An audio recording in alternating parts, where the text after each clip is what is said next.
வணக்கம் நண்பர்களே. இது ஒரு வித்தியாசமான விருந்தினரோடு நாம் இன்று சந்திக்கிறோம். தாமஸ் ஹிட்டோச்சி பிரெக்ஸ்மா, கரெக்டா? சரிதான். ஒரு அமெரிக்காவில் இருக்கக்கூடிய ஜப்பானிய தாயாருடைய மகன், அமெரிக்க குடிமகன். தமிழ் மீது ஈடுபாடு கொண்டு தமிழ் படித்து அதில் தேர்ச்சி பெற்று திருக்குறளை ஆங்கிலத்தில் மொழிபெயர்க்கக்கூடிய அளவிற்கு ஒரு தன்னுடைய புலமையை தமிழில் வளர்த்து கொண்டவர். அவர் எழுதின இந்த நூல் ரொம்ப முக்கியமான ஒன்று, தி குறள் அப்படின்ற புத்தகம். திருக்குறள் மேலே எப்படி ஈடுபாடு உங்களுக்கு வந்தது? அது படிப்படியாக தான் ஒரு ஈடுபாடு வந்துருச்சு. அதாவது இங்கே முத வந்தது 98. அப்போது என்னுடைய நோக்கம் என்னென்னா, ஒரு பேசணும், மக்களோடு பழகணும், அவ்வளோதான். ஒரு கிராமத்தை தங்கணும்னு ஆசைப்பட்டேன். எனக்கு ஒரு 2 வருஷம் கல்வி உதவித்தொகை கிடைச்சிது. அமெரிக்கன் கல்லூரியில் பேச்சு ஆங்கிலம் சொல்லிக் கொடுத்துக்கிட்டு தமிழ் படிச்சுக்கிட்டு அதோட ஏதாவது படிக்கணுமா, ஸ்போக்கன் இங்கிலீஷ் சொல்லிக் கொடுக்க தான் வரீங்க? ஆமாம், அதுக்காக வந்தேன். அது மட்டும் இல்லாமல் தமிழும் படிக்க நான் வந்தேன். அப்போது எழுத்து தமிழ் இலக்கியம் படிக்கணும்னு ஒன்றும் கருத்தே இல்லை. பேசினா போதும், அந்த ஆளுவோடு இருந்தேன். ஆனால் எனக்கு அருமையான ஒரு தமிழ் ஆசிரியர், பேராசிரியர் ஆகிய முனிவர் கூவை ராமக்கோடி அவர்களிடம் படிக்க நேர்ந்தது. அவர் தான் இன்னும் கொஞ்சம் அதுக்கு மேலே பேச்சு தமிழுக்கு அதுக்கு தாண்டி எடுத்து தமிழ் இலக்கியமும் படிக்கலாம்னு வழிகாட்டினார். ஆனால் ஆரம்பத்திலேயே ஆங்காங்கே கொஞ்சம் குரல் எனக்கு என் காதுக்கு வந்தது. எடுத்துக்காட்டாக, நன்றி மறப்பது நன்றன்று, நன்றல்லதை அன்றே மறப்பது நன்று. அது என்னை ரொம்ப கவர்ந்தது. புரியாது, ஆனால் என்னை கவர்ந்தது. ஏன்னா என்னமோ இருக்கு, ஒரு ஒரு விளையாட்டு இருக்கு இல்லையா, அந்த நன்று நன்றி அன்று அன்றேங்கிற அந்த வாரத்தை வச்சுக்கிட்டு விளையாடுறாரு. என்னை ரொம்ப கவர்ந்தது. அப்படியே நான் மனப்பாடம் பண்ணிட்டேன். அதுக்கப்புறம் பொருள் சொல்லிக் கொடுத்தாரு ஐயா. அதாவது தமிழ்ங்கிறது ஒரு மாபெரும் கடல். அது தமிழை பொறுத்த வரைக்கும் நான் சின்ன பையன்தான். இப்போ தான் நீச்சல் அடிக்க கற்றுக்கிறேன். சியாட்டிலிருந்து மதுரை வர்றீங்க. ஆமாம், மதுரை ஒரு பண்டைய நகரம். ஆமாம் ஆமாம் ஆமாம். ஆனால் அதனுடைய மனம் மாறாமல் இருக்கும். ஒரு பண்பாட்டு தலைநகரம்னு தமிழ்நாட்டுக்கு அதை. ஆமாம் ஆமாங்க. மதுரை என்ன மாதிரி உங்களுக்கு ஒரு உணர்வை கொடுத்துச்சு? ஒரு அவ்வளோ பெரிய நாட்டில் இருந்து வருகிற போது மதுரை வேறு மாதிரி இருந்திருக்குமே. ஆமாம் ஆமாம் ஆமாம், வேறு மாதிரியாக தான் இருந்திருக்கு. ஒரு கஷ்டம் ஆரம்பத்தில். ஒரு என்ன கஷ்டம்னா, ஒரு தனிமை. தமிழில் பேசணும், ஆனால் இன்னும் பேச முடியல. மக்களோட பழகணும், ஆனால் இன்னும் பழக முடியல. அந்த முத பார்த்த ஒரு கஷ்டம் அதுதான், ஒரு தனிமை.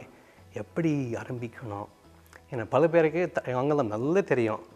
அதனால் என்னுடைய அரைக்குறையான தமிழில் பேசினா கொஞ்சம் நேரம் கேட்டுட்டு சரி ஆங்கிலத்தை பேசுவோம், விசேஷத்துக்கு போயிடுவோம்.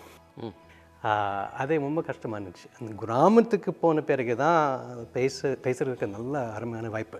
அதுவும் இன்னும் ஒரு உலகம் இல்லைங்களா? மதுரையில் இன்னொரு விசேஷமான அம்சம், சிறப்பு அம்சம் அப்படின்றது அதோட உணவு. ஆமாங்க. ஆமாண்ணா. உங்களை எது ஈர்த்துச்சு? மதுரை உணவுக்கு எப்படி பழக்கமானீங்க? எனக்கு தோசைன்னா ரொம்ப பிடிக்கும். எல்லா தோசை வகை, சாதா தோசை, ஸ்பெஷல் தோசை, ரவை தோசை, அந்த தோசையோட சட்னி சாப்பிட்றது எனக்கு ரொம்ப பிடிக்கும். புட்டும் பிடிக்கும். நான் கிராமத்து பக்கத்தில் கூழ் வைப்பாங்க, அதுவும் பிடிக்கும். பழைய சோறும் நான் சாப்பிடுவேன். அங்கே இருக்கும்போது நான் சாப்பிட்டுட்டே இருந்தேன். திருக்குறளில் உங்களுக்கு பிடிச்ச குறள்கள்லாம் என்ன? எத்தனையோ இருக்குங்கண்ணா. அந்த நன்றி மறப்பது நன்று, அந்த குறளோட இன்னொன்று எனக்கு ரொம்ப பிடிச்சு போச்சு. அது ரொம்ப பேருக்கு தெரிஞ்ச குறள், தூப்பார்க்கு தூப்பாய தூப்பாக்கி, தூப்பார்க்கு தூப்பாயதும் மழை. ஏன்னா அந்த குறளையும் அந்த ஒரு விளையாட்டு தன்மை இருக்குது. அதை கேட்டுக்கிட்டே போகலாம். என்னை ரொம்ப கவர்ந்தது. சொல்வன்மை என்னும் அதிகாரத்தில் விரைந்து தோள் கேட்கும் ஞானம் நிறைந்தினித சொல்லுதல் வல்லார் பெறின் என்கிற குறள். அதை எப்படி மொழிபெயர்த்திருக்கேன்னா, when one attains order and sweetness in words, the world rushes to listen. அருமையான குறள். ஏன்னா இந்த குறள் திருவள்ளுவருக்கு ரொம்ப பொருத்தமான குறள். ஏன்னா அவர் நெருந்தினிது சொல்லுதல் வல்லார் ஆயிட்டார் இது செய்யும் போது. அதை எனது நெருந்தினிது முறைப்படுத்தி இனிமையாக சொல்ல மாற்றோம். நான் ஆங்கிலத்தில் கவிஞன், எழுத்தாளன். அதனால திருவள்ளுவர் போன்ற மாபெரும் புலவர்கள் கிட்ட எப்படி எழுதணும், எப்படி செய்கொள்ளாக்கணும், எப்படி இருக்கணும்னு பல விஷயம் நான் கற்றுக்கிட்டேன்.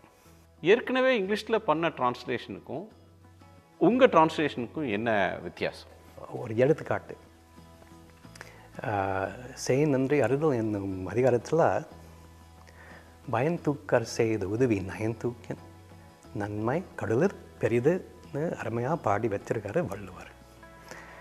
அது இன்னொரு அருமையான ஆங்கில மொழிபெயர்ப்பு P.S. சுந்தரம் அவர்களுடைய மொழிபெயர்ப்பு எப்படி மொழிபெயர்த்திருக்காருன்னா, help given regardless of return is wider than the sea. அந்த மாதிரி எழுதி வச்சிருக்காரு. அது பரவாயில்ல, கருத்து நல்லதாக வந்திருக்கு. ஆனால் இது காணா, அதாவது எதுகை மூனை நம்ம சொல்லுவோம் இல்லையா, அது காணா. சரி, ஆங்கிலத்தில் எதுகை மோனை இருக்கான்னு கேட்குறீங்களா? இல்லை, அது தமிழுக்கு உரியது. ஆனால் ஆங்கிலத்தின் யாப்பிலக்கணம் நன்கு தெரிந்து கொண்டால் ஆங்கிலத்திலையும் கூட எதுகை மோனை போன்றோட மைப்பு இருந்திருக்கு. அதை தெரிஞ்சுக்கிட்டு நம்ம அந்த குரலாகவே மொழிபெயர்க்க முடியும். The weight of good done without weighing results, grace greater than oceans. Tukar, tukin, weight, weighing. Nayan, nanmai, grace greater. அதாவது அந்த கவிநயம் முடிஞ்ச அளவுக்கு கொண்டு வரணும்னு பண்ணியிருக்கேன். எத்தனை வருஷம் நீங்கள் தமிழ் கற்றுக்கிட்டீங்க? திருக்குறள் டிரான்ஸ்லேஷனுக்கு எவ்வளோ காலம் நீங்கள் இந்த மொழியாக்கம் செய்கிறதுக்கு மட்டும் 5 ஆண்டு. ஆனால் அதுக்கு முன்னாடி ஒரு அடிப்படை, அது 15 வருஷம். அது மொத்தமாக 20 வருஷம் நம்ம சொல்லலாம். ஏன்னா இது செய்கிறதுக்கு நான் ஒரு கவிஞன் ஆக வேண்டியிருந்துச்சு. ஏன்னா ஆங்கிலத்தில் கவிதை எழுதணும்னா அது லேசாக, அது சும்மாவா? அதுவும் அதாவது ஆங்கிலத்தின் தன்மை நல்ல அறிந்து அது நல்லா பார்த்து நல்ல இந்த காய்பக்குவம் சொல்லணும் இல்லையா, அது வரணும். அது இருந்தால் தான் இது செய்ய முடியும். திருக்குறளை தாண்டி வேறு எந்த இலக்கியங்கள்லாம் உங்களுக்கு ஆர்வம் வந்தது? ஔவையார், அதாவது இடைக்காலத்து ஔவையார் அவங்க மேலே எனக்கு ஒரு பற்று. ஏன்னா ஆரம்பத்தில் படித்த மூதரை என்னை ரொம்ப பறித்தது. அது மட்டும் இல்லாமல் சங்க காலம், புறநானூறு, குறுந்தொகை, சிலப்பதிகாரம் நான் படிச்சிருக்கேன், விரும்பி படிச்சிருக்கேன். ஔவையாரில் உங்களுக்கு பிடிச்ச ஆத்திச்சூடிகள்? ஆத்திச்சூடியில் ஊக்கமிது கைவிடையல். அப்போ இருந்து எனக்கு அந்த ஊக்கம் அவ்வளோ முக்கியமானதுன்னு. ஊக்கம் அது கைவிடையல். ஆமாம் ஆமாம் ஆமாம். அது உங்களுக்கு ரொம்ப ஊக்கம் கொடுக்குறதா? ஆமாங்க, ஆமாம். அது மட்டும் இல்லாமல் இன்னொன்று, அந்த இதே இடத்துல வருது, ஐயம் ஈட்டு உண் இல்லையா. அப்போ நம்ம சாப்பிட்றதுக்கு அதாவது கொடுத்துட்டு நீயும் சாப்பிடு, அந்த பொருள். ரொம்ப பேர் சரி கொடுக்கணும் அதோடு நிப்பாட்டுவாங்க, அவ்வளோதான். ஆனால் அதில் அருமை என்னென்னா, கொடுத்து நீயும் சாப்பிடணும். அதுவும் அதாவது மற்றவங்க நல்லா இருக்கணும், நாம் நல்லா இருக்கணும், ரெண்டும் எல்லாரும் நல்லா இருக்கணுங்கிற அந்த அந்த சிறிய சிறிய பாட்டில் பெரிய பெரிய கருத்து நமக்கு கிடைக்குது. அடிக்கடி தமிழ்நாடு வர்றீங்க, ஏறத்தாழ ஒரு 20 வருஷமாக வந்துட்டுருப்பீங்களா? 28 வருஷம். 28 வருஷம். தமிழ்நாடு எப்படி மாறி இருக்குது? இந்த டிரான்ஸ்ஃபர்மேஷன் பற்றி சொல்லுங்கள். ரொம்ப மாறி இருக்குது. வாய்ப்பு கொஞ்சம் அதிகமாக இருக்குது, வேலை வாய்ப்பு. எல்லாரும் கணினி படிச்சுட்டே இருக்காங்க. தமிழ் சினிமாலாம் பார்ப்பீங்களா? உங்களுக்கு என்ன சினிமா பிடிக்கும்? அப்பப்போ பார்ப்பேன். அதாவது 4 பேர் இது படம் நல்லா இருக்குதுன்னு சொன்னாங்கன்னா நான் போய் பார்ப்பேன். சமீபத்தில் பார்த்த படம் என்னென்னா டூரிஸ்ட் ஃபேமிலி. உங்கள் பேச்சிலேயே மதுரை வட்டார வழக்கோட தாக்கம் இருக்குது. உங்களுக்கு வடிவேலு ஜோக்ஸ்லாம் புரியுமா? ஒரு அளவுக்கு தான். அதாவது வந்து அந்த சூழ்நிலை நல்லா புரிஞ்சுக்கிட்டேன்னா அது கொஞ்சம் எனக்கும் ரொம்ப சிரிப்பாக வரும். தமிழ்நாட்டில் உங்களுக்கு ரொம்ப பிடிச்சதும் பிடிக்காததும் என்ன? பிடிக்காததா? பிடிக்காதது என்னென்னா, சில சமயம் வந்து ஒரு காரியம் 6 மணிக்கு ஆரம்பிக்கணும்னா அது 8 மணி ஆரம்பிக்குது, என்ன பண்ணுறது?